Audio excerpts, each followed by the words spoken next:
And Val, you were the one who did the actual pitching at the Techstars competition at CES. So, and I know you've done like multiple speaking engagements in the past, especially throughout campus, and have pitched other companies as well. But this is definitely the biggest stage, right? Oh yeah, by far. I mean, CES, like you can't really get much bigger than CES for pitching a startup. Yeah. So this is the biggest stage that you've pitched on, presented on in general, and you showed up in the media and stuff too. Like you were on Techstars Instagram story. You were too. But Thanks, Nicola, for shouting us out every time we were mentioned on Techstars. We appreciate it. I got you guys. But anyway, man, like what was going through your head at the time? Were you nervous, and like what was the experience overall? Actually, Yeah, no, I mean, overall, like, usually when I do presentations or anything like that, it doesn't matter what public speaking kind of environment I am. I usually get nervous before I say the first word. And then after I say the first word, then I feel super calm because I kind of just get tunnel vision. I block everything else out except for what I'm trying to do. Right. The only reason why this one was a little bit more interesting because it was an open floor. I'm so used to talking engagements in a closed like forum system or whatever. Right. Since this was an open floor, anybody was able to come in and listen. And the acoustics weren't the best because it was really, really loud. Everybody's still networking in the back and all that.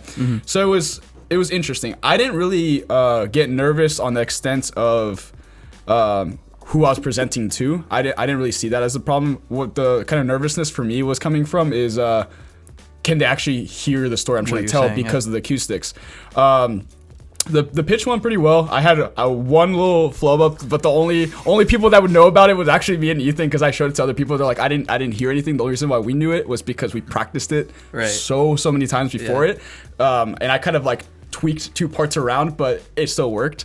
But the thing that was really interesting was we didn't get our patent provisions to actually like formally be able to talk about this technology until the day before a pitch at 9 p.m. 9 p.m. So to kind of put in perspective what I was thinking like going into this. And like, what time was the pitch at? The next morning at 10 a.m. or 11 a.m. Yeah. Wow. But we couldn't give the pitch. Yeah, if we didn't have the patent provisions, we wouldn't have been able to speak.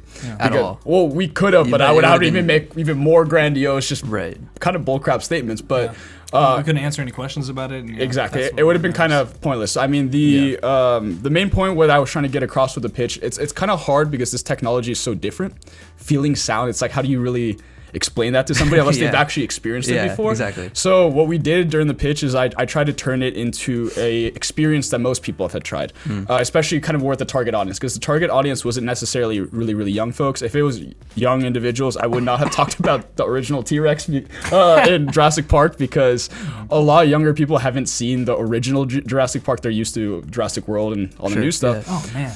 Which is sad, but the most iconic scene, what I was trying to really represent there is that when the T-Rex is approaching the car and you actually see the water vibrating, that's a good way to kind of put in together what this technology does. That water vibration is what you feel through your body, so you'll feel the T-Rex coming towards you in the car. So that's the way I was trying to do the pitch. It gets some excitement out of it. It was a great experience overall. I mean, it was super cool. It was quick. I mean, it was only a 2-minute pitch, and then after that they asked 3 questions. It was really, really quick. You had a really good response to one of the questions, which was, is there any kind of health repercussions from this technology? And he's just like, well, there's a lot Tell you about the health benefits. Exactly. So he was able to turn it around real quick. I think overall it went really, really well. The person that won the pitch competition, by far, she should have won it. She created a way to clean out plastics from the ocean, which was just through like a turtle thing. So a turtle thing that biodegradable. Yeah, it's like a turtle. A biodegradable turtle you put in the water and it like eats the microplastics. And it's like shits out clean water. It's not a real turtle. Yeah. Okay. So it's a design. It looks like a turtle, so that it fits in. Like you can just put it into the space. But I mean, I was just you're cleaning the ecosystem. Like, well, I was like, you win that. That's all. That's all on you. And even at this point, it's just like we are now at a month in our idea. So I was like, I'm not expecting us to win this competition. But I mean, we really used that opportunity and kind of what my thought process throughout it was. When I finished the pitch and it was all over, I was really, really relieved because at that point it's like we did our job here, we did exactly what we came here to do, and now we have the credibility under our belts.